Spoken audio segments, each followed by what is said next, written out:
भाई क्या हर star black hole बन जाता है जैसे ही उसका फ्यूल खत्म होता है? नहीं तो हाँ, अगर उसका मास एक सर्टेन वैल्यू से ज्यादा हुआ तो ब्लैक होल बन जाएगा। पर क्यों यार? चल इसे देख, जब एक स्टार का फ्यूल खत्म हो जाता है तो ये जो आउटवर्ड प्रेशर लग रहा था उसके अगेंस्ट ये ग्रेविटी जीत जाएगी। अरे हाँ यार, इससे तो एक स्टार कोलैप्स करके ब्लैक होल बन जाएगा। करेक्ट।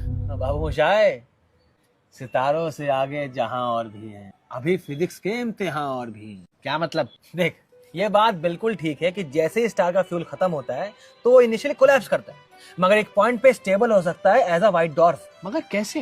जैसे स्टार कोलैप्स करने लगता है उससे इलेक्ट्रॉन की स्पीड भी बढ़ने लगती है।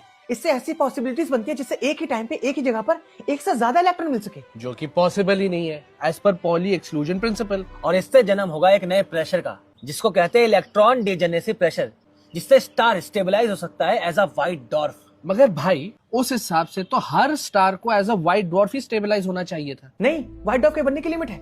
इलेक्ट्रॉन की स्पीड के साथ साथ ओवरऑल स्टार का मास इंक्रीज करेगा, क्योंकि स्पेशल थ्योरी ऑफ रिलेटिविटी के मुताबिक the faster you move the heavier you become.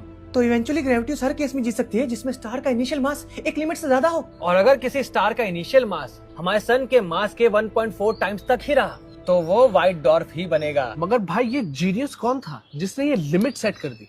Excuse me sir, Subramaniam Chandrasekhar sir, you can call me Chandra. Which way to Trinity College sir? First day in Cambridge. Yes sir. Down the road to the left young man. Thank you sir. और महज 19 साल की उम्र में उन्होंने दुनिया को Chandrashekhar limit दे दी थी। तो अगर एक डाइंग स्टार का इनिशियल मास हमारे सन से 1.4 टाइम से ज्यादा हो तो फिर वो एक ब्लैक होल बन जाएगा? अरे नहीं भाई, इसका जवाब ओपनहाइमर देंगे किसी और वीडियो में।